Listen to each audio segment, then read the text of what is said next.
and how the textile supply chain is linked with SDGs from an environment by Kedos Imtiaz. And the third part will be the welcome speech from the chief guest, Dr. Umul Khair Patalogi. Before going to start this session, I want to say something about the occasion of this seminar. This seminar has been arranged on the occasion of the World Environment Day. The theme of this World Environment Day 2020 is Time for Nature, with a focus on its role in providing the essential infrastructure that supports life on Earth and human development. Before starting the session, I want to request all the listeners to turn off their audio. At the end of the session, 10 minutes will be given for QA session. For QA, participants are requested to raise their hand or message the question to the host. এটা আমি একটু আবার বাংলায় বলি যে যারা যারা এখানে সেশনে অ্যাটেন্ড করছেন তারা যারা লিসেনার হিসেবে আছেন তারা যখন কথাগুলো শুনবেন তখন তারা প্লিজ তাদের অডিওগুলো অফ করে রাখবেন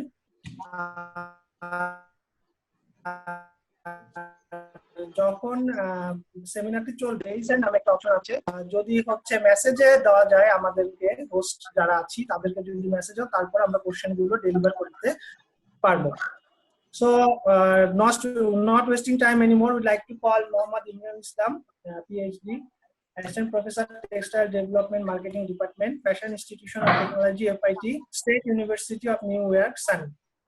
He is from the Butex 28th batch. He will conduct the session regarding the microplastic pollution. যদিও সেশনটা যদিও হচ্ছে আমি অনুরোধ করব আমাদের যারা গেস্ট স্পিকার আছে তারা বাংলায় যদি বলতে চান তারা কাইন্ডলি বাংলাও বলতে পারেন যাতে আমাদের স্টুডেন্টরা যারা লিসেনার আছেন তারা যাতে ইজিলি আমরা আন্ডারস্ট্যান্ড করতে পারি থ্যাংক ইউ এভরিওয়ান ইমরান ভাই please you can start the session thank you Shuvo বাংলায় বলবো তাই তো জি জি জাস্ট টু মেক শিওর আচ্ছা I will try my best এবং যদি কোনো কারণে আবার keep continuing in English let me know okay আচ্ছা আমি যেটা হলো যে আমার নাম মোহাম্মদ ইমরানুল ইসলাম আমি প্রথমে আমার একটা ব্রিফ একটা ইন্ট্রোডাকশন দিব আমি একটা লেকচার শেয়ার করব এট দ্য সেম টাইম এবং যদি সেখানে কোনো রকম কারো যদি বুঝতে কোনো সমস্যা থাকে টেকনিক্যাল ডিফিকাল্টিজ বা এনিথিং let me know এবং I'll be happy to accommodate that particular thing আমি আবার রিপিট করব যদি কোনো পার্ট থাকে আর কি so I'm going to start sharing my screen from here the PowerPoint let me see if this one is okay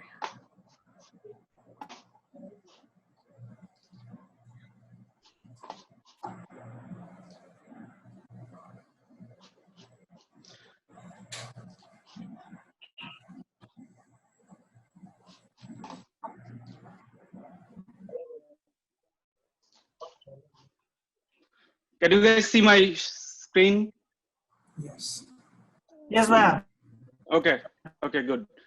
So, feel free to interrupt any moment, okay? যদি কোনো রকম কোশ্চেন থাকে কোনো ব্যাপারে আমাকে ইন্টারাপ্ট করার সম্পূর্ণ স্বাধীনতা দেওয়া হলো এবং আমাকে ইন্টারাপ্ট করবেন আপনারা বা তোমরা যেটা হোক আচ্ছা আমি যেটা হলো যে আমার নাম মোহাম্মদ ইমরানুল ইসলাম my friends and family call me Imran এবং বাংলাদেশেও আমার বন্ধু বান্ধবরা সবাই ইমরান বলতো আমি এখানে ফ্যাশন ইনস্টিটিউট অফ টেকনোলজি এটার assistant professor textile development and marketing department এবং আমাদের এই FIT is one world renowned university আচ্ছা এখানে কার নয়েজ শোনা যাচ্ছে বেশি let me mute that person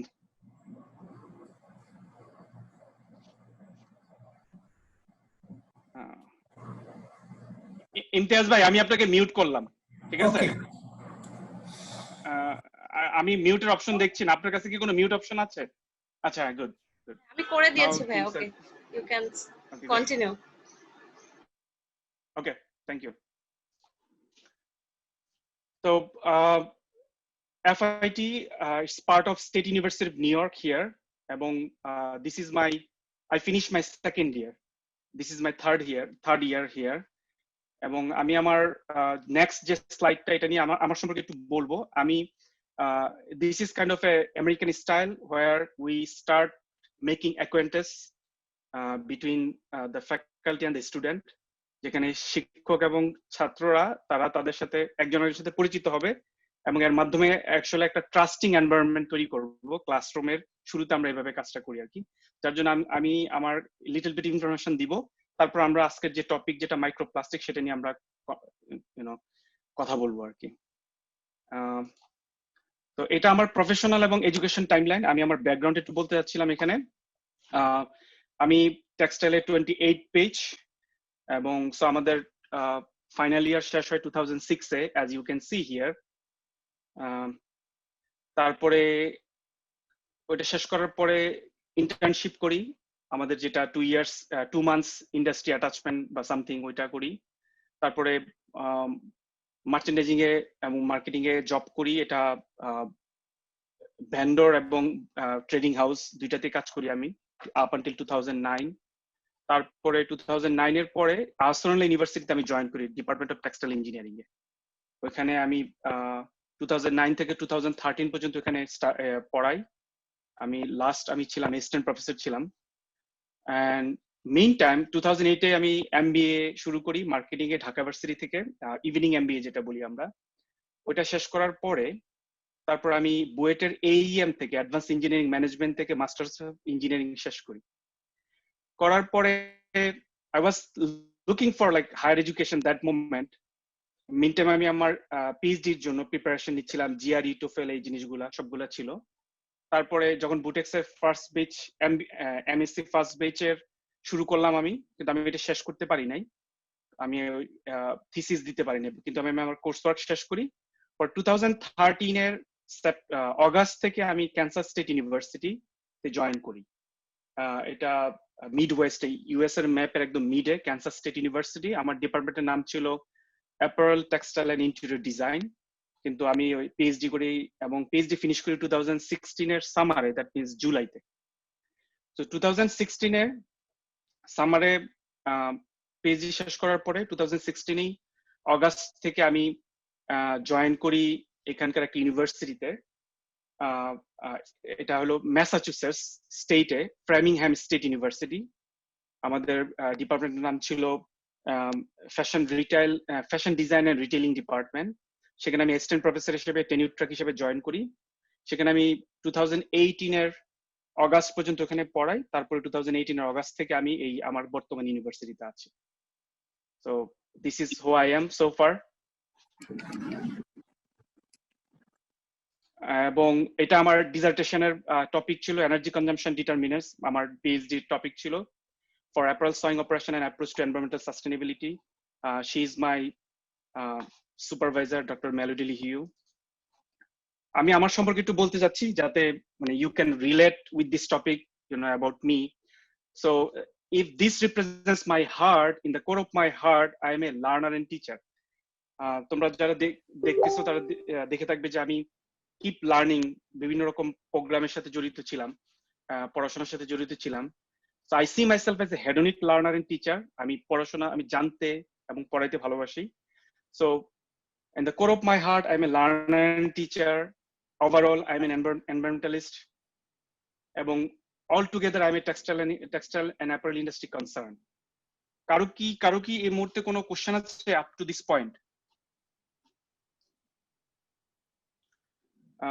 Sovan, একটা জিনিস বলি, যদি তোমার কাছে মনে হয় যে আমি টাইম বেশি নিচ্ছি, let me know, okay? You can. না ভাই, ঠিক আছে, ইটস ওকে, আপনি কন্টিনিউ করতে পারেন।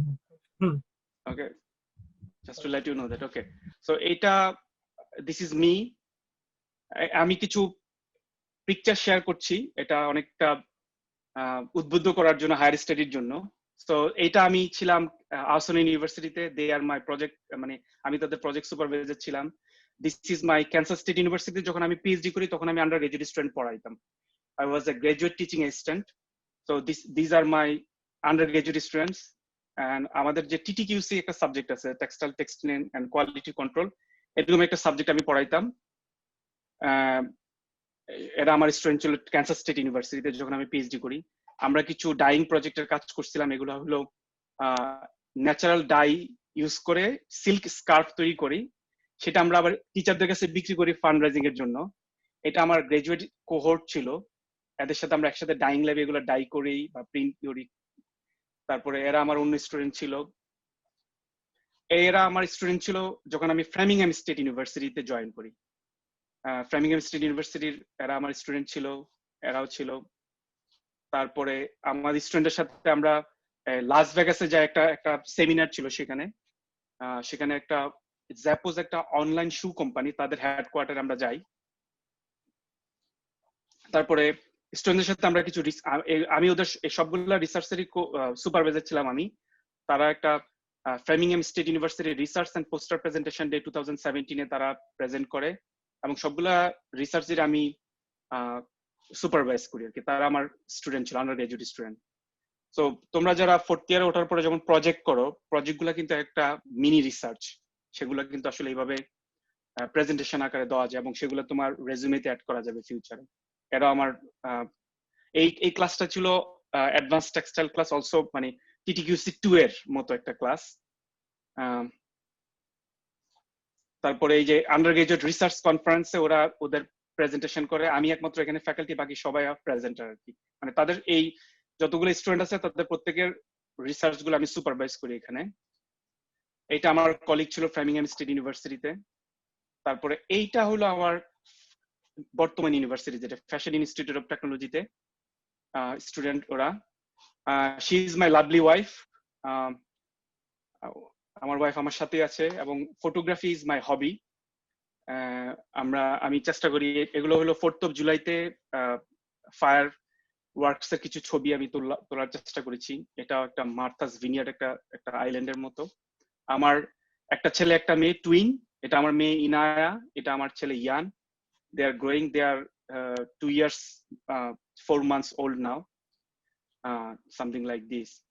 আচ্ছা, এখানে আমি কিছু রিসার্চ বিভিন্ন কনফারেন্স অ্যাটেন্ড করি, সেখানে কিছু জিনিস প্রেজেন্টেশন করি। এখানেও আছে পলিমার এন্ড টেক্সটাইল কনফারেন্স, এটাও মূলত এনভায়রনমেন্টাল ইস্যু নিয়ে করা, বিভিন্ন রকম এগুলো। এখানে আমার কিছু কলিগের সাথে ছবি আর কি। যাই হোক, so this is all about me. তো আমার আজকের যে টপিকটা, যেটা মাইক্রোপ্লাস্টিক পলিউশন, এখানে যদি তোমাদের কারো যদি কোশ্চেন থাকে, এখানে কিন্তু একটা চ্যাট রুমে কোশ্চেন করার অপরচুনিটি আছে। মানে তুমি বাকি সবাইদেরকে ইন্টারাপ্ট না করে আমাকে কোশ্চেন করতে পারো। Please feel free to let me know chat রুমে। আমি আমার টপিক শুরু করলাম, সেটা হলো microplastic pollution today. And my first question is that when you look at this picture, what do you think? What do you ponder upon on this picture? এটা কি মনে হয় যে এটা আসলে একটা is it acceptable?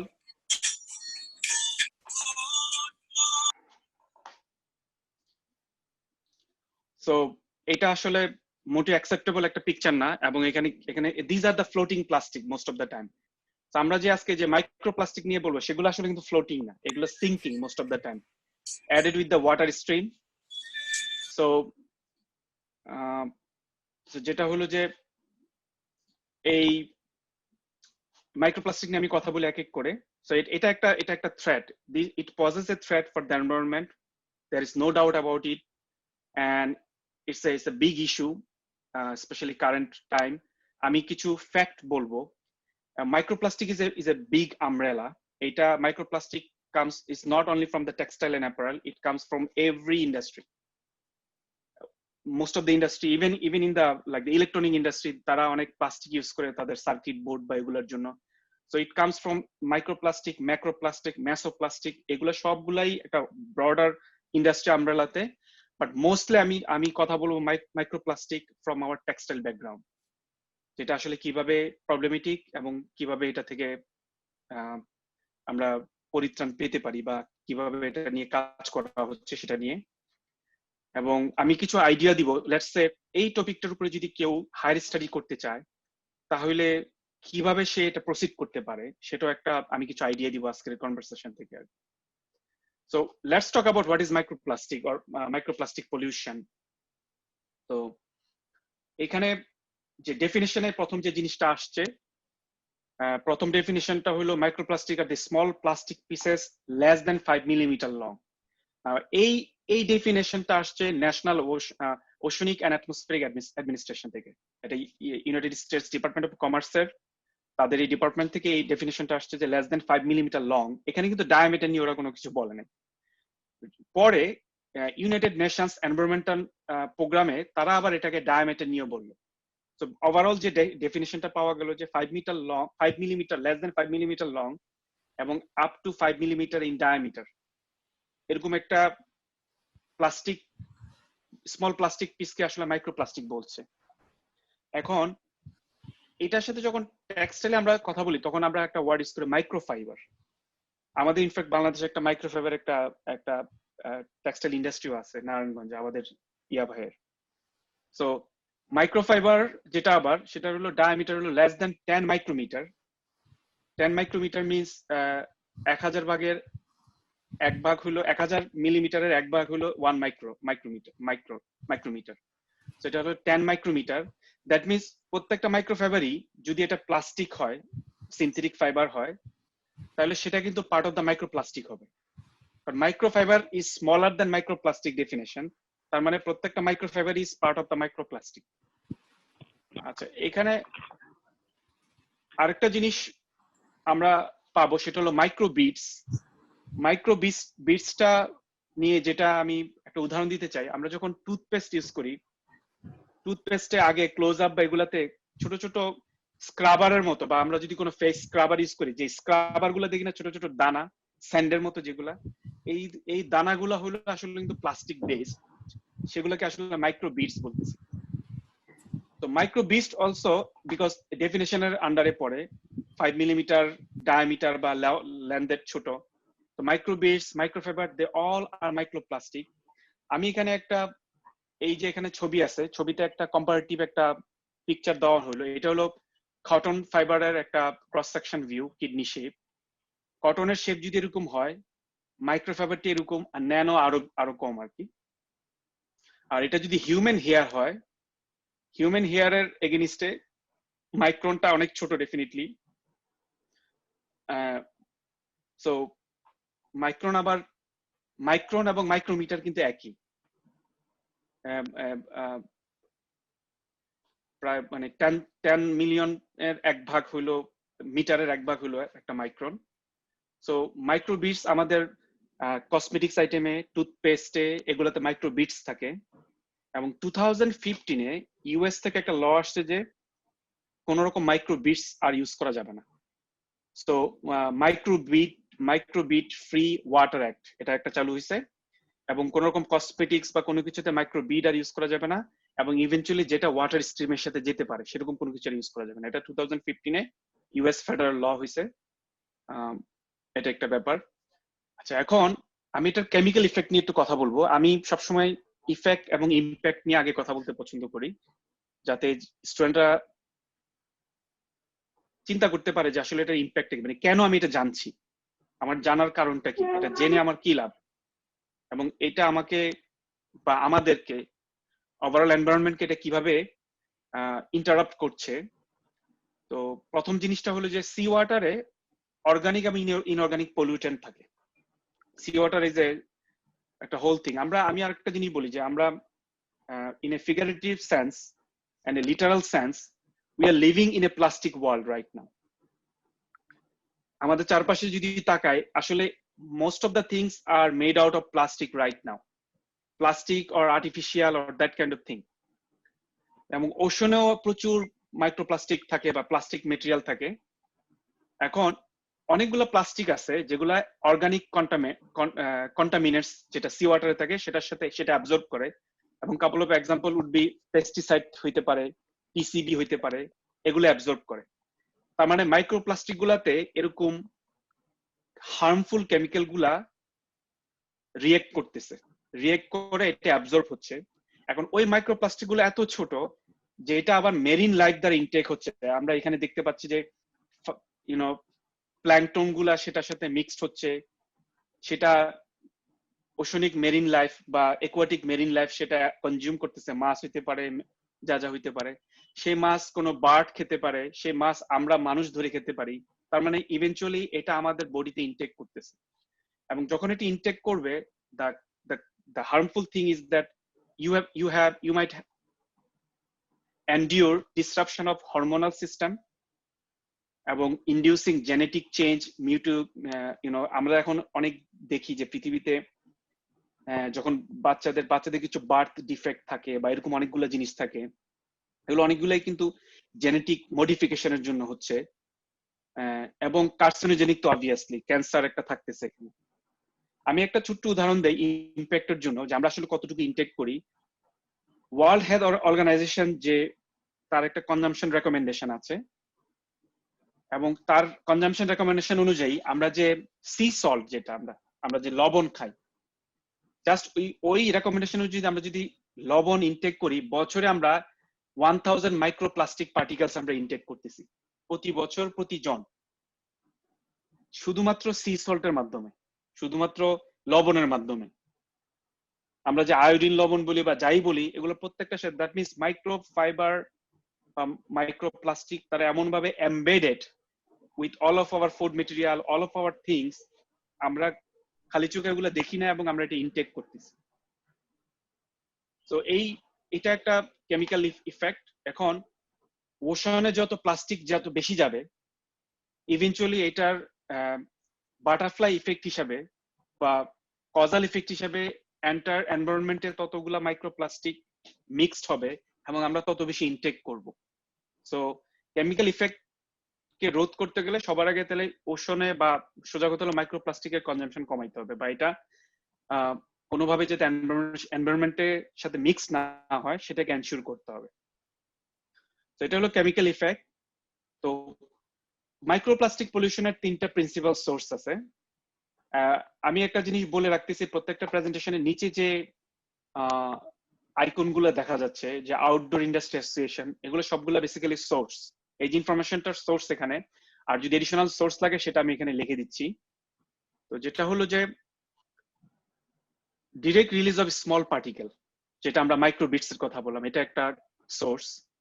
Second source হলো plastic fragments, আমরা packaging, building material, household item বলতে আমি এমন বলতে পারি যেমন টুথব্রাশের ভিতরে কিন্তু প্লাস্টিক ফ্র্যাগমেন্ট থাকে, ব্রিসল থাকতে পারে, এরকম এগুলাতে প্লাস্টিক ফ্র্যাগমেন্ট থাকতে পারে।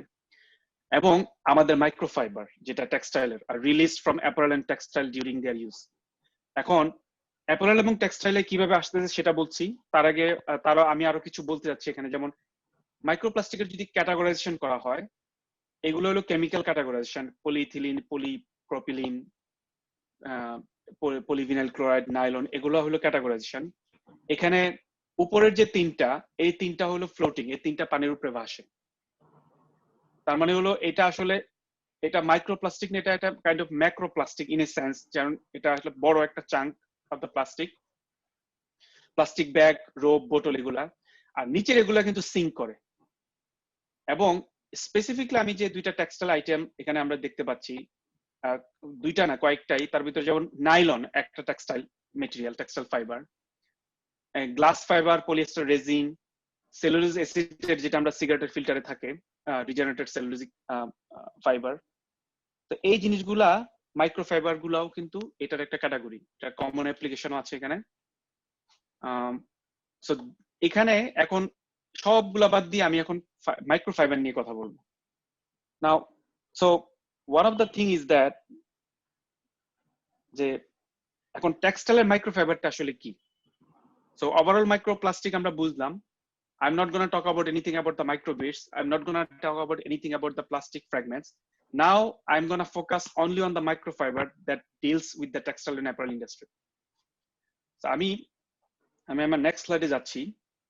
টেক্সটাইল এবং অ্যাপারেল ইন্ডাস্ট্রিতে, স্পেসিফিকলি টেক্সটাইল ইন্ডাস্ট্রিতে, সো অল ফাইবারস। নাও একটা জিনিস আমি এখানে একটা বলে রাখছি, আমরা যখন মাইক্রোফাইবার নিয়ে কথা বলছি, you always think about something synthetic. Okay, polyester, nylon, আমরা কিন্তু এখনো কোনো ন্যাচারাল ফাইবারের কথা বলি নাই। But in reality natural fibre do shed microfibres. Natural ফাইবারেরও মাইক্রোফাইবার আছে, but one of the good thing is that those are biodegradable, এবং এটা ওয়েস্ট স্ট্রিমে বেশি দিন থাকে না, এটা বায়োডিগ্রেডেবল, এই জন্য এটার কোনো হার্মফুল ইম্প্যাক্ট থাকে না। কিন্তু যেটা সিনথেটিক বেস মাইক্রোফাইবার যেটা বায়োডিগ্রেডেবিলিটি নাই বা কম বা অনেক লম্বা 300-400 বছর লাগে, সেটা আসলে একটা লং টার্ম ইম্প্যাক্ট থাকে। So synthetic fibre shedding occurs not, এখানে মূল যে ব্যাপারটা বলতে চাচ্ছিলাম, all fabrics and fiber shed microfiber. This is very important, whether natural or synthetic, both fibers. আচ্ছা, সেকেন্ড জিনিস হলো সিনথেটিক ফাইবারের ভিতরে মোস্ট রেকমেন্ডেডলি, মানে বলা যাচ্ছে যে সিগনিফিকেন্টলি অর ইনফ্লুয়েন্সিয়াল হলো পলিয়েস্টার, অ্যাজ ইউ নো ইট। কারণ মোটামুটি পলিয়েস্টার এবং ভিসকস বর্তমান ওয়ার্ল্ড কনজাম্পশনের 60% ফাইবার অকুপাই করে রাখে। ওয়ার্ল্ডে যত ফাইবার কনজাম্পশন হচ্ছে, টেক্সটাইল ফাইবার কনজাম্পশনের ভিতরে polyester and viscose alone occupy 60% of the fibre. এখন দুইটাই, পলিয়েস্টার এবং ভিসকস দুইটারই মাইক্রো ফাইবার প্রবলেম অনেক সিভিয়ার। ন্যাচারাল ফাইবার ভিতরে কটন, রেয়ন, ভিসকস, উল, এটারও এখানে একটা জিনিস বলে রাখি, রেয়ন এবং viscose is not actually natural fibre, but it's regenerated natural fibre. এই জন্য এখানে এটা পুট করা আছে। দ্যাট মিনস তারাও বায়োডিগ্রেডেবল, রিজেনারেটেড সেলুলোজ তারা। আর ব্ল্যান্ডেড ফেব্রিক্স, কটন, পলিয়েস্টার যদি কোনো ব্ল্যান্ড থাকে সেটাও মাইক্রোফাইবার শেড করে। আচ্ছা, আর এখন যখন মাইক্রোফাইবারটা আসলে কি, আমি একটু সহজভাবে বোঝানোর চেষ্টা করি। আমরা যখন কোনো জামা কাপড় ধুই, জামা কাপড় ধোয়ার পরে ওয়াশিং এর পানির সাথে কিছু রেসিডুয়াল যাবে, ফাইবার রেসিডুয়াল। কারণ garments cleaning or cloth cleaning একটা এজিটেশন প্রসেস। আমরা যদি কোনো ওয়াশিং মেশিনে ঢুকাই, সেটা খুব রোটেট করতে থাকে, সেখানে একটা এজিটেশন হয়, সেখানে একটা ফ্রিকশন হয়, অ্যাব্রাশন হয়, যার কারণে টপ সারফেস থেকে কিছু ফাইবার ছিঁড়ে যায়। এই ফাইবার গুলা মাইক্রোপ্লাস্টিক বা মাইক্রোফাইবারের ডেফিনেশনে চলে আসে, লেস দেন 5 মিলিমিটার। এই ফাইবারটা আসলে মাইক্রোফাইবার, যেটা ওয়াটার স্ট্রিমে থেকে যায় লম্বা সময়ের জন্য। ওয়াটার স্ট্রিমের সাথে এটা মিক্সড হয়ে পাইপের মাধ্যমে এটা নদী, নালা, সমুদ্রে চলে যায়, আর কি ওশনে চলে যায়। এখন ওই ফাইবারটাতে যে কেমিক্যাল গুলো আছে সেগুলো কিন্তু তাহলে যাচ্ছে। আমরা যদি একটা মাইক্রোফাইবারের কথা চিন্তা করি, সেই ফাইবারের যে ডাইস পার্টিকেলটা আছে, যদি এটা ডাইট ফেব্রিক হয়, সে ডাইস পার্টিকেলটা আছে। আমরা যে কেমিক্যাল বেসড যদি কোনো কোটিং থেকে থাকে, আল্ট্রাভায়োলেট স্টেবিলাইজার অথবা কেমিক্যাল বেসড রেজিন, সবগুলাই কিন্তু তাহলে কিন্তু ওশনে যাচ্ছে বা ওয়াটার স্ট্রিমে যাচ্ছে along with that textile fibre. তার মানে কিন্তু এইটা প্রবলেমটাকে আরো বেশি ডিটেরিয়েট করলো। এখন যতগুলা গার্মেন্টস আমরা পরি, প্রত্যেকটা কিন্তু finish. That means it undergoes with the dyeing process and the finishing process. It might have some coating or that finishing technique. তার মানে এই প্রবলেমটা কিন্তু আরো এনভায়রনমেন্টালি ড্যামেজিং হয়ে গেল এটা। So this is microfiber or microplastic pollution in terms of the textile fiber, আমি যেটা বললাম। এখন এবং আমি কিছু ফ্যাক্ট বলছি এখন, যেটা কিছু statistics I'm going to give you, I'm going to put some figure so that you guys can relate those things with the actual scenario. একটা West water collected after synthetic blanket, আমি একটা জিনিস বলি যে আমেরিকাতে আমরা যখন এখানে তো একটা লম্বা সময় উইন্টার থাকে, প্রায় নভেম্বর থেকে শুরু করে এপ্রিল পর্যন্ত, এন্ড অফ এপ্রিল পর্যন্ত একটা উইন্টার সিজন থাকে। আমরা এখানে যে ব্ল্যাঙ্কেট গুলা, প্রত্যেকটা ব্ল্যাঙ্কেটই mostly either quilt or microfibre blanket. এবং 2-3টা যে কটাই ব্ল্যাঙ্কেট থাকুক, মোটামুটি ফ্রিকুয়েন্টলি এগুলো ধোয়া লাগছে ওয়াশিং মেশিনে। তো এগুলো যখন এই সিনথেটিক ব্ল্যাঙ্কেট, ফ্লিস বা শার্ট যখন ওয়াশ করা হবে, দেখা গেল যে more than 100 fibres per litre of the water তারা মাইক্রোফাইবার, 100 মাইক্রোফাইবার্স তারা পাচ্ছে। এটা একটা স্ট্যাটিস্টিক্স। যদি কোনো synthetic item, let's say synthetic jacket, আমাদের most of the jacket specially thermal insulation বাড়ানোর জন্য হলো ফাইবার বা যে কোনো ফাইবার ইউজ করে সিনথেটিক ফাইবার গুলো ইউজ করতেছে প্রচুর এখানে। এবং আরেকটা ভালো জিনিস হলো এখানে স্নো হয়। সো আমরা যদি লেটস সে কটন তুলার তৈরি কোনো জ্যাকেট যদি পরি, লেটস সে, সেটা আবার ওয়াটার, এটা হাইড্রোফিলিক, এটা ওয়াটার অ্যাবজর্ব করবে। এবং আমরা যদি স্নোতে যাই, দ্যাট মিনস এটা it is not ideal here.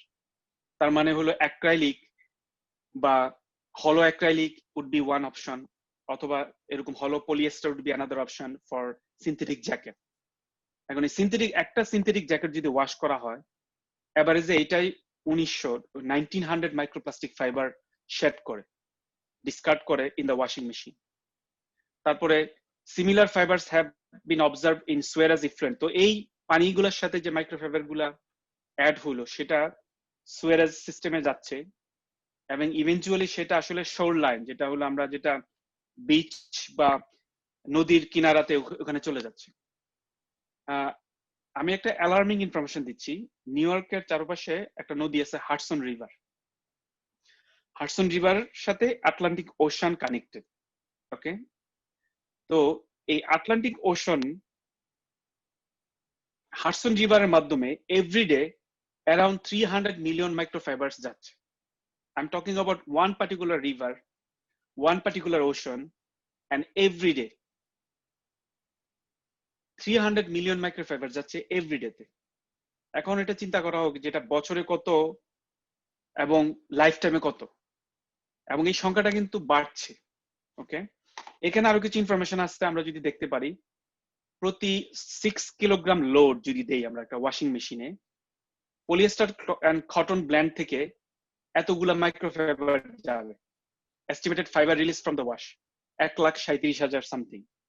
আর যদি খালি পলিয়েস্টার হয়, দেন অ্যারাউন্ড 500,000, প্রায় 5 লাখের মতো মাইক্রোফাইবার রিলিজ হবে যদি 6 কেজি লোড থেকে আর কি। এবং অ্যাক্রিলিক যদি হয়, অ্যাক্রিলিক হলে এটা আরো বেশি। অ্যাক্রিলিক আমি এখানে একটু বলে রাখতেছি, আমি যে জিনিসটা বলতে চাচ্ছি যে আমি হুমায়রা থেকে যে ধারণাটা পেলাম যে most of the students are 2-1 এবং 1-2, তাই না? জি, ইয়েস ভাইয়া। সো 2-1, 1-2 মানে এখানে অ্যাক্রিলিকের ব্যাপারে আমি একটা জিনিস বলতে চাই। অ্যাক্রিলিক হলো আসলে উলের substitute. It's a man made substitute for wool fibre. অনেক উলের বিকল্প হিসাবে আমরা অ্যাক্রিলিক ফাইবারটা ইউজ করি, এবং মাঝে মাঝে উলের সাথে অ্যাক্রিলিক ফাইবার ব্লেন্ড করেও অনেক রকম উইন্টার ড্রেস বানানো হয়। আমি জাস্ট এটা বলার জন্য বললাম যে অ্যাক্রিলিক ফাইবার এটা হচ্ছে চিপ এবং manmade substitute of the wool fibre. আমি সেটা বলতে চাই। তার মানে হলো অ্যাক্রিলিকের হিউজ অ্যাপ্লিকেশন আছে, এখানে হিউজ অ্যাপ্লিকেশন, কিন্তু acrylic you can see the highest microfibre releasing thing এখানে বেসড অন দিস রিসার্চ। আচ্ছা, তার মানে হলো এটা একটা প্রবলেম, এটাতে কোনো সন্দেহ নাই, তাই না? সো বেসিক্যালি যে জিনিসটা বলতে চাচ্ছিলাম, আমার অলমোস্ট ডান, আমার আর 3টা স্লাইড আছে। So I want you to pay attention here because I'm closing the whole thing. And আমি আসলে এতক্ষণ ধরে স্ট্যাটিস্টিক দিচ্ছি যে microfibre is a real and it's a problem or threat to the environment. এখানে কোনো রকম সন্দেহ নেই। এখানে আরো কিছু চ্যালেঞ্জ হলো, আমি যেটা বললাম যে পলিয়েস্টার, রেয়ন, নাইলন, এগুলো হলো 60% অফ অল ক্লথিং আর্টিকেল। বছরে যতগুলো টেক্সটাইল ফাইবার ইউজ করা হবে তার ভিতরে পলিয়েস্টার, রেয়ন, নাইলন এগুলো হলো একটা 60% অকুপাই করে রাখে। ইনফ্যাক্ট কটন ইজ, আমি যদি 2019 এর রিপোর্টটা বলি, cotton would be 26 to 27% alone, and rest of the thing কিছু উল আছে around 70% or 65% would be from the synthetic fiber or regenerated fiber. তো যেটা বলতে চাচ্ছিলাম, এবং এই কনজাম্পশনটা কিন্তু বাড়ছে because of the fast fashion এবং এভরিথিং। এই যে contribution for the polyester fiber or contribution from the synthetic or chemical fiber for the clothing manufacturing, এটা আরো বাড়ছে দিন কি দিন। এই বছর এটা 60% আছে, নেক্সট কাপল অফ ইয়ার্স এটা 70% হয়ে যেতে পারে। দ্যাট মিনস মাইক্রোপ্লাস্টিকের পরিমাণ আরো বেড়ে যাবে, মাইক্রোফাইবারের পরিমাণ আরো বেড়ে যাবে। This is one thing. এবং এখানে একটা জিনিস বলেছে, একটা সিনথেটিক জ্যাকেট 1900 মাইক্রোপ্লাস্টিক রিলিজ করে, শেড করে। এখন টুডে, আজকে অবধি পৃথিবীতে জনসংখ্যা হলো 7.789 বিলিয়ন পিপল, এবং জনসংখ্যা ইজ গ্রোয়িং। ওকে, তো সো এটা একটা প্রবলেম, জনসংখ্যা বাড়ছে, এর সাথে সাথে টেক্সটাইল ফাইবারের স্পেসিফিকলি সিনথেটিক টেক্সটাইল ফাইবারের কনজাম্পশন বাড়ছে। দ্যাট মিনস এই দুইটা জিনিস একই কথা বলছে যে মাইক্রোপ্লাস্টিকের পরিমাণ আরো বাড়বে ইন দ্য ফিউচার, কারণ এই দুইটাই ইনক্রিজিং।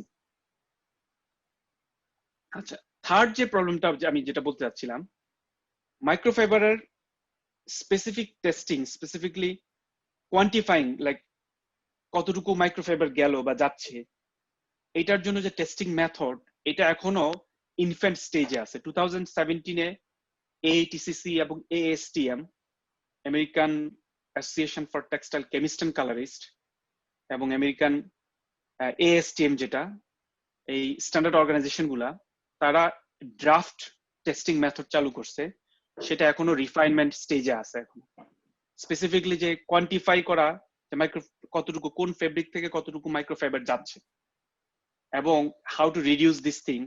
হাউএভার আইএসওর একটা স্ট্যান্ডার্ড আছে, আমি জাস্ট এখানে বলে রাখছি যে aquatic biodegradability of the textile yarn, এইটাও ইউজ হচ্ছে মাইক্রোফাইবারে, how long it takes to biodegrade them, এই জিনিসটার জন্য।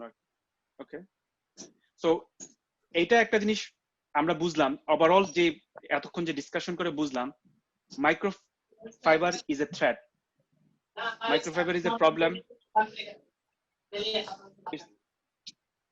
it's a problem, there is no doubt about it. ওকে, আচ্ছা, এখন আমি এটার সলিউশনের কথা বলবো, এবং সলিউশন কথা বলার পরে মোটামুটি অফিশিয়ালি এটা আমার সেকেন্ড লাস্ট স্লাইড। প্রথম অ্যাওয়ারনেস হলো রেজিং অ্যাওয়ারনেস, প্রথম সলিউশন হলো রেজিং অ্যাওয়ারনেস। এটা সবার জন্যই। প্রথম কথা হলো যে আমরা যে ফাইবার গুলা ম্যাক্সিমাম মাইক্রোফাইবার শেড করে, অ্যাক্রাইলিক, পলিয়েস্টার, নাইলন, এই ফাইবার গুলার কনজাম্পশন আমরা যত কমাইতে পারি, এবং এই কমানোটা, this momentum should be come from the consumer, in a sense that consumer are not willing to buy those fiber related article like jacket or any form of garment, so manufacturer তাহলে ওগুলো কম বানানো শুরু করবে, এটা একটা ব্যাপার। Second হলো the top load ওয়াশারের এবং ফ্রন্ট লোড ওয়াশারের এজিটেশনটা বা ফ্রিকশনটা একটু কম হয়, বা যে কারণে হোক মাইক্রোফাইবার কম প্রডিউস করে। সো ওয়াশারের ভিতরে আমরা ফ্রন্ট লোড ওয়াশারটা ইউজ করলে মাইক্রোফাইবার, মানে shedding microfibre will be minimised or reduced. আরেকটা জিনিস হলো যে ওই ওয়াশিং মেশিনে বা আমাদের গার্মেন্টস মেশিন গুলাতেও, যেটা ডাইং বা ফিনিশিং মেশিন গুলাতেও ফিল্টার ইউজ করা লাগবে, ফিল্টার ইনস্টল করা লাগবে, যাতে মাইক্রোফাইবারটা ছাঁকনি দিয়ে ছেঁকে খালি ওয়াটারটা যাচ্ছে, এবং ফিল্টারটা যাতে আমরা আলাদাভাবে ওটা কালেক্ট করে আলাদাভাবে ক্লিন করতে পারি, মাইক্রোফাইবার গুলো যাতে মেইন ওয়াটার স্ট্রিমের সাথে না যায়। আরেকটা টেকনিক এখানে মাইক্রোফাইবার ক্যাচিং লন্ড্রি বলে, যে এই যে ছবিটা দেখা যাচ্ছে, এটা করে কি ওয়াশিং মেশিনে ফেব্রিকের সাথে এটা দিয়ে দেওয়া হয়, গার্মেন্টস এর সাথে এটা দিয়ে দেওয়া হয়, এটা করে কি মেশিনের সাথে এটা ঘুরে, এবং এটা ছোট ছোট ছিদ্রগুলোর ভিতরে মাইক্রোফাইবার গুলো অ্যাটাচ হয়ে থাকে, এই জন্য ওই মাইক্রোফাইবার গুলা আর ওয়াটার স্ট্রিমের সাথে যেতে পারে না। তারপরে আরেকটা সলিউশন হলো লিকুইড ডিটারজেন্ট ইউজ করতে বলে, instead of powder detergent. Liquid ডিটারজেন্টে মাইক্রোউইড থাকে না, থাকলেও এবং ফ্রিকশনটা কম হয়, এবং এটা লেস মাইক্রোফাইবার প্রডিউস করে। Another solution would be coating করা। তো আমাদের একটা সলিউশন হলো যে যদি কোনো আমরা ফাইবার তৈরি করি এবং ফাইবারে যদি কোনো কোটিং দেই, যে কোটিংটার কারণে মাইক্রোফাইবারটা, মানে ফাইবারটার ব্রেক করলো না, দ্যাট মিনস এখানে কোনো মাইক্রোফাইবার আসলো না বা মাইক্রোপ্লাস্টিক আসলো না, তাহলে তো আর ওটা যদি ব্রেক না করে এটা পানির সাথে মিশে মেইন ওয়াটার স্ট্রিমে যাবে না। এখন যে কোটিংটা ইউজ করব, সেখানে দুইটা বায়োপলিমার আছে, চিটোসান এন্ড প্যাকটিন। এগুলা হলো ন্যাচারাল ফুড মেটেরিয়াল থেকে, যেমন প্যাকটিনটা সাইট্রিক অ্যাসিড, যেমন আমাদের কমলার খোসা থেকে হইতে পারে, লেবুর খোসা থেকে এই সোর্স গুলো পাওয়া যায়। এইগুলা দিয়ে যদি কোটিং করা হয় তাহলেও মাইক্রোফাইবারের প্রবলেমটা কমানো যায়। ম্যাটেরিয়াল ফ্লো অ্যানালাইসিস, এই জিনিসটা হলো একদম identify source, emission and transport of microfibre across the system. এটা একটা হলিস্টিক প্রসেস। আমরা খালি একটা সাপ্লাই চেইনে অ্যাটাক করলে হবে না, আমাদেরকে হলিস্টিক্যালি চিন্তা করতে হবে অ্যাক্রস দ্য হোল স্পেকট্রাম, এবং এই সাপ্লাই চেইনের প্রথম থেকে শেষ পর্যন্ত সব জায়গাতে মাইক্রোফাইবার রিডিউস করা হবে, এই ইনিশিয়েটিভটা থাকতে হবে, এবং এটাকে ম্যাটেরিয়াল ফ্লো অ্যানালিসিস বলা হচ্ছে। ফাইনালি যেটা হাইলি ইফেক্টিভ, কোনো কিছু যদি নাও করা হয়, যেটা হাইলি ইফেক্টিভ যেটা হলো ওয়েস্ট ওয়াটার ট্রিটমেন্ট প্ল্যান্ট। আমাদের বাংলাদেশে অনেকগুলো ইন্ডাস্ট্রিতেই ওয়েস্ট ওয়াটার ট্রিটমেন্ট প্ল্যান্ট আছে, আমরা যেটা এফ্লুয়েন্ট ট্রিটমেন্ট প্ল্যান্ট বলি বা এফ্লুয়েন্ট ট্রিটমেন্ট প্ল্যান্ট বলি যেগুলা। এইখানে যে যাবে যে মাইক্রোফাইবার গুলা, এই 90 থেকে 95% মাইক্রোফাইবার এখানে ট্র্যাপ করা যাবে, ছাঁকনির মাধ্যমে হোক বা যে কারণের মাধ্যমে হোক, মানে মাইক্রো নেটের মাধ্যমে হোক, ওগুলোর মাধ্যমে এটা এখানে ট্র্যাপ করা যাবে। এবং তারপর যখন পানিটা রিলিজ করা হবে তখন ওখানে কোনো মাইক্রোফাইবার থাকবে না। একটা জিনিস আমি আবারও বলে রাখছি, এই যে 90 to 95% যে মাইক্রোফাইবার আমরা ওয়াটার স্ট্রিম থেকে ট্র্যাপ করব, এটারও কিন্তু একটা অ্যাপ্লিকেশন আছে। এগুলো থেকে কিন্তু শু বানানো যায় already, this is being established. আমি এক্স্যাক্টলি মনে করতে পারছি না, একটা অর্গানাইজেশন তারা 5 মিলিয়ন পেয়ার্স অফ শুজ বানাইছে, আমরা প্লাস্টিক স্যান্ডেল বলি না, out of those trap microfibre. তার মানে কিন্তু এই মাইক্রোফাইবারটা কিন্তু রিইউজ হইলো, এনভায়রনমেন্টে মোর প্লাস্টিক অ্যাড হইলো না। আরেকটা ইম্পর্টেন্ট জিনিস হলো যেটা 5% microfiber is still untrapped here, and that number is huge. That number is not even 5%. It poses threat to the environment as well. Okay. আচ্ছা, এখন আমি this is my last slide. আচ্ছা দাঁড়া, আচ্ছা এখানে কিছু কোশ্চেন আছে, আমি কোশ্চেনগুলা আমি রেসপন্স করবো একটু পরে।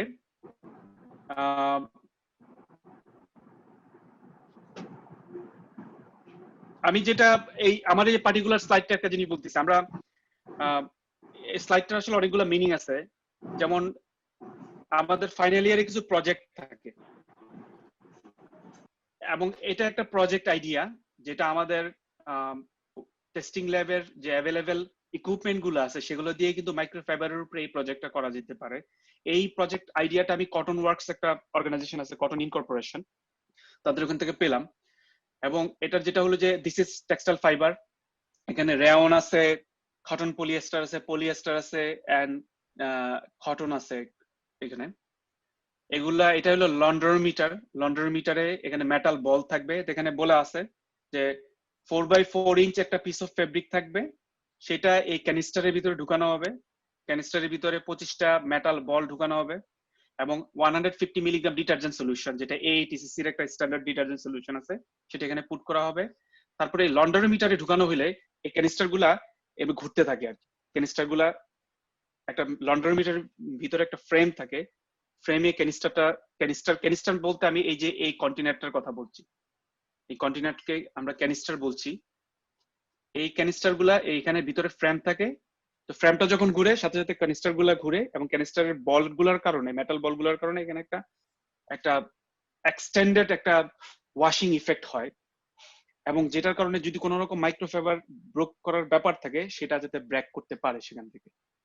এখন ক্যানিস্টারের ভিতরে তো পানিটা থাকলো, কারণ ক্যানিস্টারে কিন্তু একটা ঢাকনা আছে, এই যে আমরা এখানে কিন্তু ছবিতে ঢাকনাটা দেখতে পাচ্ছি, একটা লিড আছে। তার মানে যখন আমরা এই প্রসিডিউরটা শেষ হয়ে যাবে, যেমন 8 কন্টেনার 16 মিনিটস এর কনস্ট্যান্ট টেম্পারেচার একটা ওয়াশিং সাইকেল দিলাম, দেওয়ার পরে এখন ক্যানিস্টারের ভিতরে পানি থাকবে, ওখানে যে মাইক্রোফাইবার গুলো লুজ হলো সেটাও থাকবে, এবং যে স্যাম্পলটা যেটা সোয়াচটা যেটা বা এটাও এখানে থাকবে।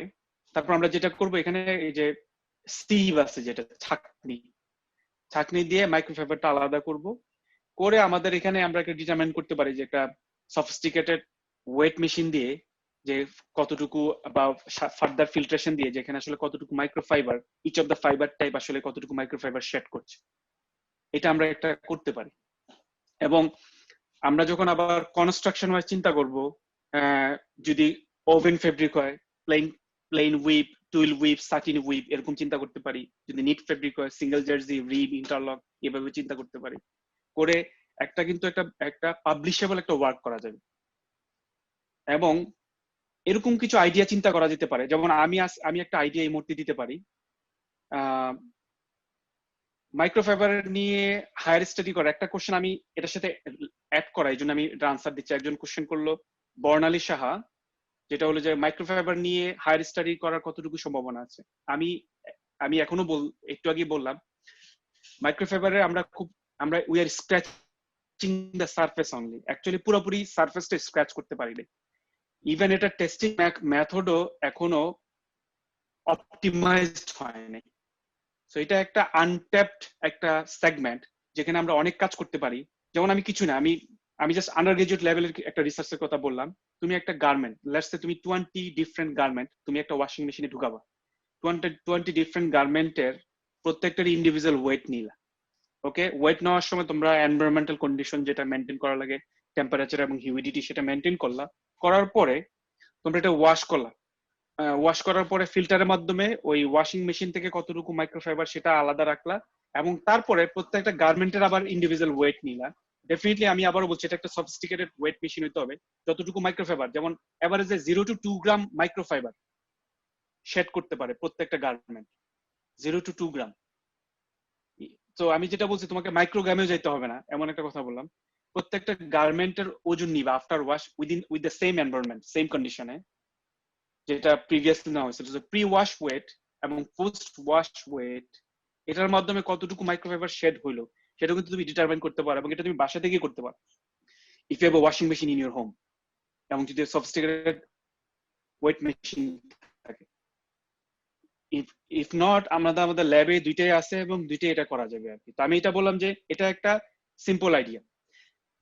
মাইক্রোফাইবার নিয়ে হায়ার স্টাডি করতে গেলে যেটা হবে, আচ্ছা আমি এই কোশ্চেনগুলোর আনসার দেওয়ার আগে যেটা হলো, this is my last slide, topic থেকে কোন রকম কোশ্চেন আছে কিনা কারো, তোমরা কারো যদি কোনো কোশ্চেন থাকে, আমি চ্যাট বক্সে যতগুলো কোশ্চেন আছে সবগুলো রেসপন্স করব। তার সাথে কারো যদি ভয়েসে এসে যদি কেউ কোনো কোশ্চেন করতে চায় সেটারও রেসপন্স করব। আমি আমার স্ক্রিন শেয়ার অফ করলাম। কন্টেন্ট রিলেটেড যে আমরা যে আজকে যে টপিকটা আমরা জানলাম মাইক্রোপ্লাস্টিক নিয়ে, আমি জানি না এটা কি রিপিটিটিভ কিনা তোমাদের জন্য। আমি আসলে খুব বেশি ডিপ বা বেশি কমপ্লেক্স করতে চাই না, 2-1 এর কথা চিন্তা করে। তো মাইক্রোফাইবার রিলেটেড, কন্টেন্ট রিলেটেড কারো কোনো কোশ্চেন আছে কিনা আজকে এখন? স্যার আসসালামু আলাইকুম। স্যার আমি বর্ণালী সাহা বলছি, ইএসি ডেপ্ট। আমার কোশ্চেন হচ্ছে যে ড্রাই ওয়াশিং এর ক্ষেত্রেও কি সবগুলো সিস্টেম সেম ভাবেই হয়? ড্রাই ওয়াশিং এর ক্ষেত্রেও ইটস ইন্টারেস্টিং কোশ্চেন, কারণ যে টেস্টিং মেথড কথা যেটা দুইটা বললাম, যেটা এটিসিসি এবং এএসটিএম যখন এই টেস্টিং মেথড গুলো প্রডিউস করতেছে, তারা ওয়েট সিস্টেম এবং ড্রাই সিস্টেমে দুইটাতেই চিন্তা করতেছে। ওকে, এখন যেমন আমরা যেমন যে কোনোভাবে যদি কন্টাক্টটা কমাইতে পারি, ফাইবার শেডিংটা যদি কমাইতে পারি, যেমন কিছু ফাইবার আছে, একটা জিনিস বলে রাখি, যখন তোমার লং স্ট্যাপল লেন্থ থাকবে কোনো ফাইবারের, সেখান থেকে মাইক্রোফাইবার প্রডিউস হওয়ার চান্সও কম থাকবে, বা লং স্ট্যাপল ফাইবার যেটা আবার স্ট্রঙ্গার, তো ওরকম ফাইবার ইউজ করা যেতে পারে। আবার ডেফিনেটলি ড্রাই ওয়াশিং টেকনিক যদি থেকে থাকে, সেটাতে মাইক্রোফাইবার প্রডিউস কম করবে ডেফিনেটলি দেন ওয়েট ওয়াশিং। কারণ মূল ব্যাপারটা কি, এটা ওয়াটার স্টিমের সাথে যাবে, অ্যাড করে ওশনে যাচ্ছে, সেখান থেকে প্রবলেমটা তৈরি হচ্ছে, তাই না? জি sir, thank you sir.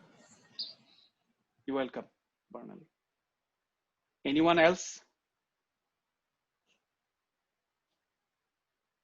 Sir আসসালামু আলাইকুম, আমি অধরা বলছিলাম ইএসসি ডিপার্টমেন্ট 45 ব্যাচ থেকে। স্যার ন্যানো ফাইবার ইউজ করা গেলে মাইক্রোফাইবার গুলোকে কেন রিউজ করা যাচ্ছে না? মাইক্রোফাইবার গুলো ইউজ করা যাচ্ছে, আমি তো বললাম যে শু বা অন্যান্য ইয়াতে মাইক্রোফাইবারের মূল যে প্রবলেমটা হলো এটাকে ট্র্যাপ করে রিউজ করার পর যে নিয়ে আনাটা। কারণ এটার সিস্টেমটা কিন্তু আমাদের যে সুয়ারেজ সিস্টেম ওয়ার্ল্ড ওয়াইড যদি চিন্তা করি, এটা একটা one of the ancient system. মানুষ হিস্টোরিক্যালি অনেক আগের থেকেই তাদের একটা সুয়ারেজ সিস্টেম ছিল, এবং সেখানে আমাদের প্রত্যেকটা ওয়াশিং মেশিন বা everything is connected there. Microfibre অবশ্যই রিউজ করা যাবে যদি এটা কালেক্ট করা যায়। এইটাকে আবার নতুন করে টেক্সটাইল ফাইবার হিসেবে ইউজ করা যাবে। রিসাইকেল পলিয়েস্টার বা reclaim polyester is a very pronounced concept right now, pronounce concept, এবং এটা অ্যাপ্লাইড এখন। কিন্তু প্রবলেম যেটা হলো যে এটা কালেক্ট করাটা, এটার অ্যাভেলেবিলিটি এত বেশি এবং এটার এত ভাস্ট, এটাকে কালেক্ট করে এটাকে রিউজ করার জন্য এটা এখন পর্যন্ত ভায়াবল না। একটা ভায়াবিলিটি আছে যদি হয়, সবাই যদি water West water treatment use করে। প্রত্যেক ইন্ডাস্ট্রি বিফোর ড্রেনিং দেয়ার ওয়াটার তারা যদি ওয়েস্ট ওয়াটার সিস্টেম ইউজ করে এবং সেখানে যদি কোনো ট্র্যাপ থাকে মাইক্রোফাইবারের জন্য, যদি ট্র্যাপ কালেক্ট করার জন্য, তাহলে this is one of the best way at this moment. এক জায়গাতে সবকিছু করা গেল আর কি। Did I give you answer, Adora? Yes, sir. Thank you. Welcome.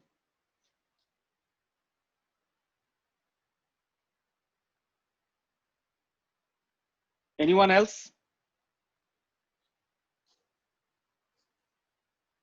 আচ্ছা, যদি সেরকম কিছু না থাকে, আমি চ্যাট রুমে কিছু কোশ্চেন আছে। শুভ এবং হুমায়রা, তোমাদের যদি কোনো কিছু মানে তোমরা যদি এখানে ইন্টারফেয়ার বা কোনো কিছু করতে চাও, late me no. If not, আমাদের এখানে চ্যাট রুমে কিছু কোশ্চেন আছে, আমি সেগুলোর আনসার দিচ্ছি। জি ভাই, আপনি কোশ্চেন গুলো যেগুলো দিয়ে দিয়েছে স্টুডেন্টরা, আপনি ওগুলো চ্যাট বক্সের কোশ্চেন গুলো অ্যানসার গুলো দিয়ে দেন।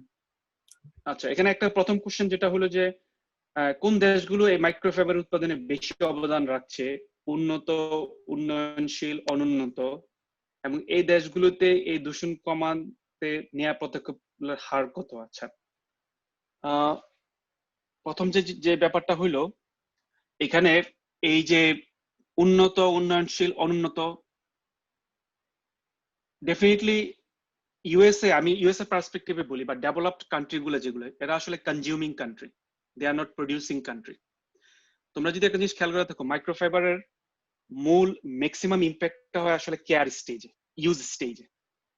সো কনজিউমিং কান্ট্রিগুলোতে আসলে এটা একটা বড় পোর্শন। মাইক্রোফাইবারের একটা বিগ পোর্শন হলো কিন্তু কনজিউমিং পার্সপেক্টিভে।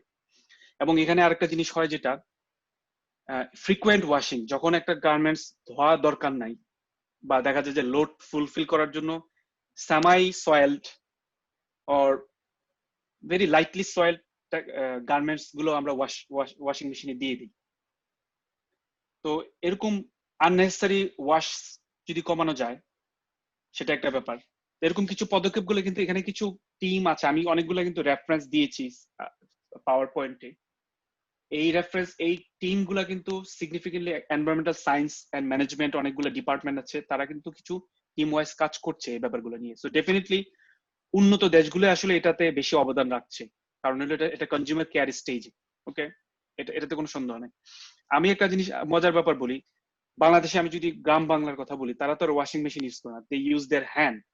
এবং সেখানেও তারা যেহেতুটুকু কাচুক, এতে কিন্তু খুব বেশি মাইক্রোফাইবার জেনারেট করে না, আমি পার্সোনালি যতটুকু বিলিভ করি। যদিও আমার কাছে কোনো ডেটা বা স্ট্যাটিস্টিক্স নাই, কিন্তু ওয়াশিং মেশিনে আসলে একটা মানে অনেকগুলা সাইকেল যায়, অনেকগুলা পানি খরচ হয়, সেখানে আসলে মাইক্রোফাইবারটা শেডিং হওয়ার চান্স বেশি। It could be a study for you.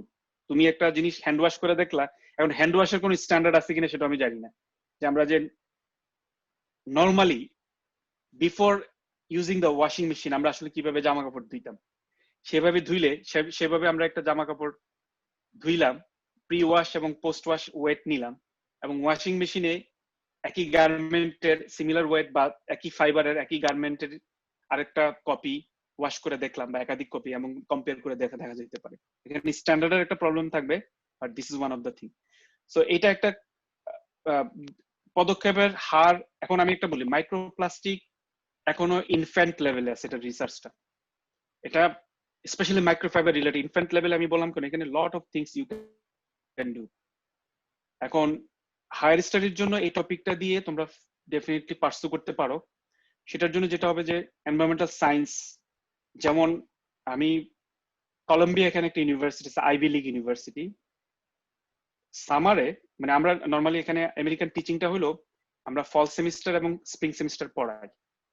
ফল শুরু হয় অগাস্ট থেকে ডিসেম্বর পর্যন্ত, এবং স্প্রিং হলো জানুয়ারি থেকে মে পর্যন্ত।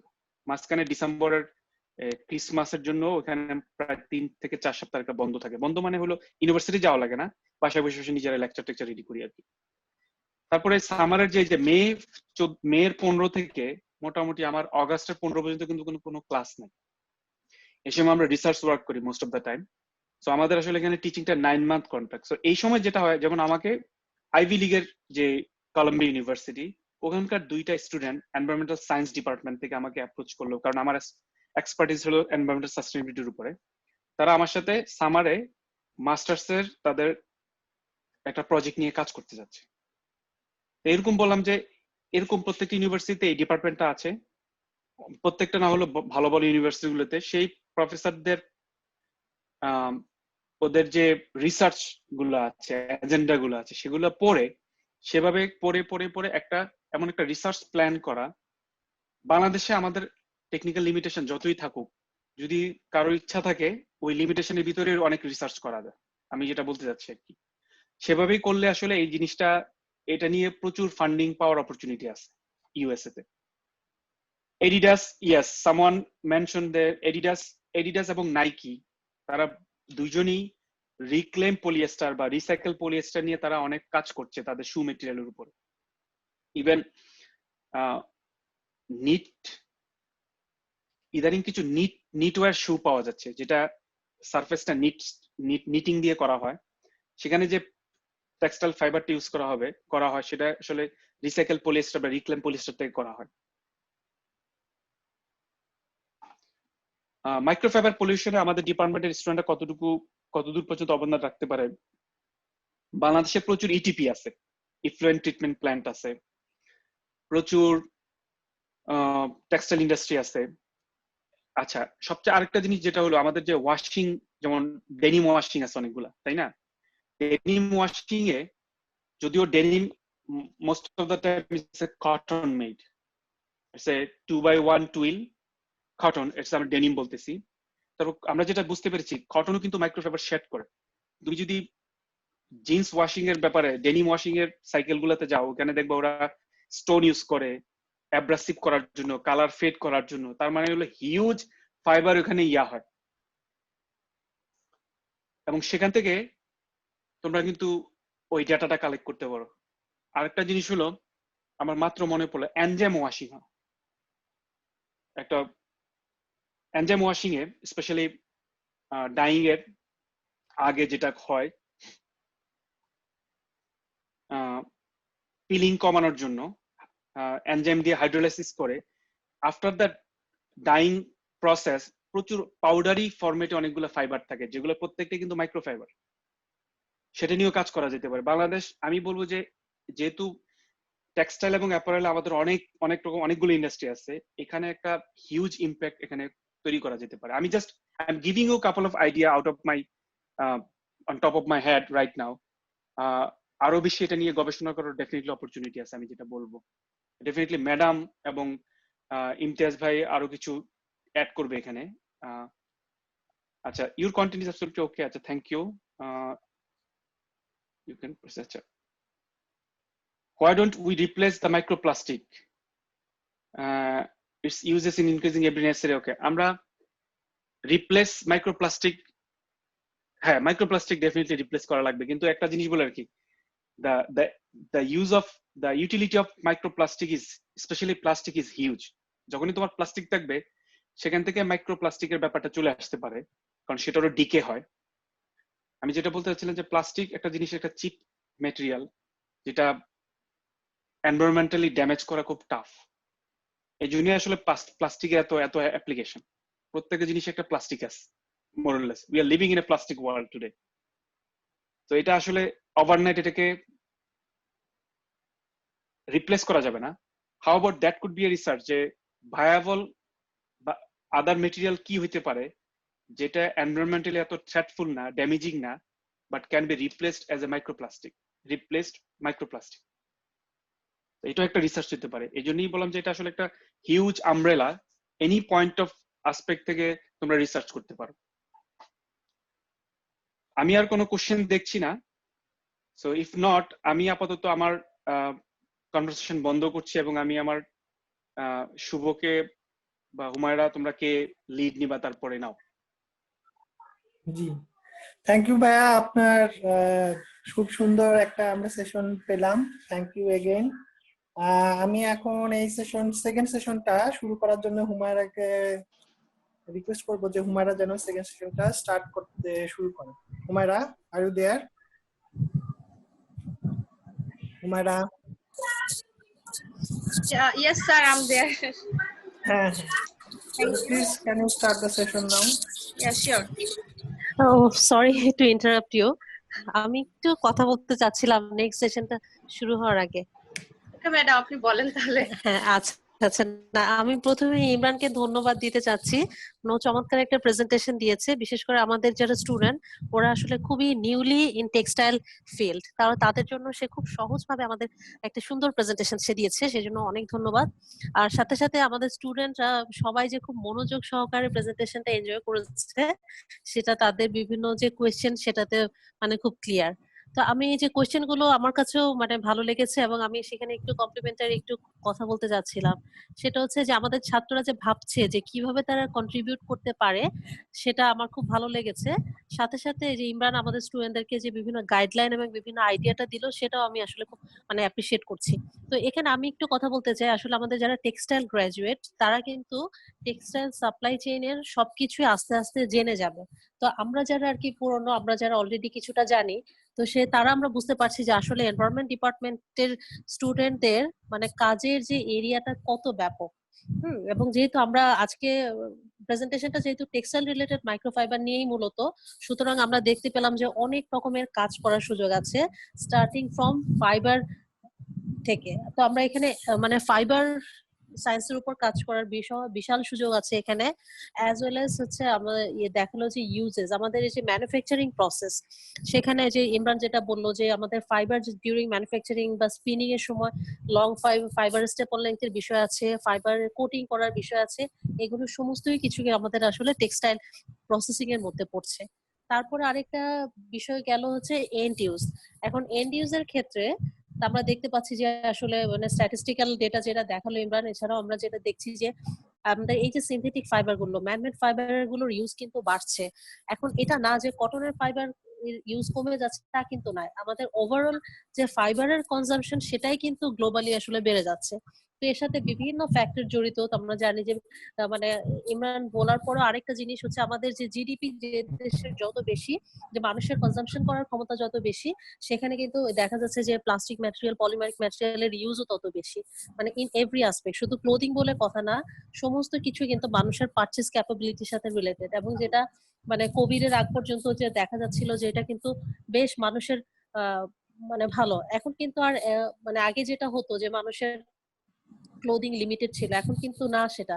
এখন দেখা যায় একাধিক মানে ফ্যাশন সেন্সের কারণে হোক, ক্যাপাবিলিটি বাড়ার কারণে হোক, এই ক্লোদিং এর ব্যবহার বাড়ছে। তো সেই সাথে সাথে এই যে থ্রেড মাইক্রোফাইবার সেটাও বাড়ছে।